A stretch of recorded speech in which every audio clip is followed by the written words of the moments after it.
Penangkapan berlangsung hari Jumat lalu. Pelaku, Ajat Supriyatna, ditangkap di kontrakan saudaranya yang berada di Kecamatan Picung, Kabupaten Pandeglang, Banten. Meski pelaku Ajat tidak ada di lokasi saat penembakan di rest area, ia merupakan penyewa pertama mobil milik bos rental yang tewas ditembak di rest area tol Tangerang Merak kilometer 45. Ajat diduga berperan mencari mobil sewaan untuk kemudian dibawa kabur dan memberikan mobil tersebut ke penadah.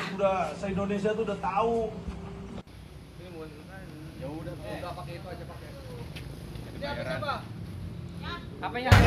Yang menjadi terduga sebagai penyewa mobil rental, di mana saat ini ada kejadian penembakan bos rental yang terjadi di KM 45 Tol Tangerang Merak. Kami berhasil mengamankan saudara AS ini di kontrakan saudaranya yang beralamat di daerah Picung, Kabupaten Pandeglang. Sementara itu, saudara, terkait pelaku penembakan, Panglima TNI Jenderal Agus Subianto menyatakan oknum anggota TNI AL yang diduga terlibat dalam peristiwa penembakan bos rental mobil di rest area kilometer 45 sedang diperiksa oleh polisi militer TNI Angkatan Laut. Sebelumnya, berdasarkan keterangan dari anak korban, salah satu pelaku mengaku sebagai TNI Angkatan Laut ketika mengancungkan senjata lalu menembak korban.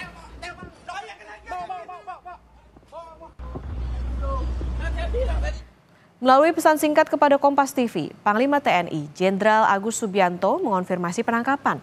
Ia menulis sudah ditangkap dan sedang proses pemeriksaan di POM AL. Sementara itu, pasca terjadinya penembakan warga di rest area kilometer 45 di Kecamatan Jayanti, Kabupaten Tangerang, Banten, Kamis lalu, karangan bunga dan rekan korban masih terus berdatangan ke rumah duka. Anak korban menyatakan pria yang menodongkan pistol ke ayahnya mengaku sebagai anggota TNI AL. Itu penyewa itu, saudara Ajat itu, penyewanya. Bukan pelaku yang mengaku sebagai oknum TNI itu. Berarti kalau yang pas di video amatir penyergapan di kilometer 45 itu baru yang mengaku anggota TNI? Betul. Yang menodongkan pistol, betul dia yang mengaku oknum anggota TNI AL.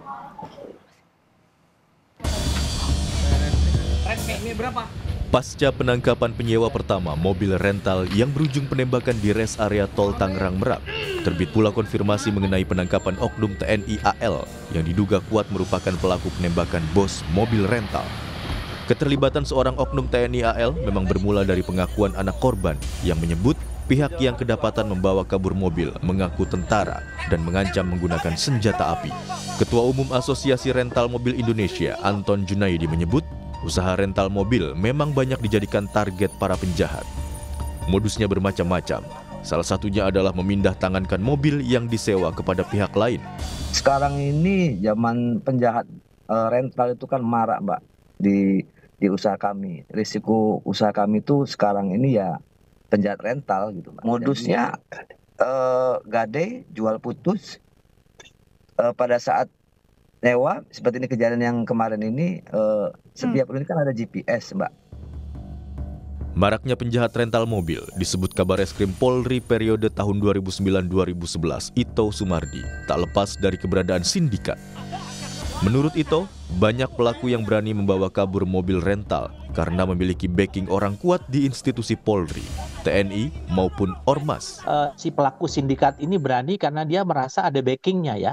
Dan backingnya ini juga bukan dari biasanya dari aparat TNI atau aparat kepolisian ya. Saya kira mungkin ada dari kelompok-kelompok ormas ya, ormas tertentu yang membuat si pemilik rental ini menjadi kesulitan. Saya kira ini sindikat ya, Mbak. Saya ini sindikat dan harus dibuktikan oleh Polres. Selain keterlibatan oknum TNI, yang tengah diselidiki adalah dugaan pembiaran dan menolak pendampingan yang dilakukan petugas jaga di Polsek Cinangka terhadap korban penembakan di rest area Balaraja, ruas tol Tangerang Merak, kilometer 45. Kapolsek Cinangka, AKP Asep Iwan Kurniawan bersama 3 personel polisi Mapolsek Cinangka masih terus diperiksa Propam Polda Banten dan juga Propam Polres Cilegon. Kita juga tidak mau melakukan pelanggaran hukum termasuk juga prosedur yang sudah ada seperti itu. Dilakukan pemeriksaan sampai saat ini untuk intensnya baik dari Propam Polres Cilegon termasuk juga Propam Polda Banten sendiri. Penembakan yang menewaskan bos rental mobil terjadi saat ia berusaha mengejar mobil yang dicuri menggunakan GPS pada kendaraan. Saat mengetahui pengendara bukanlah pihak penyewa, korban justru diancam dan berakhir dengan kematian. Tim Liputan, Kompas TV.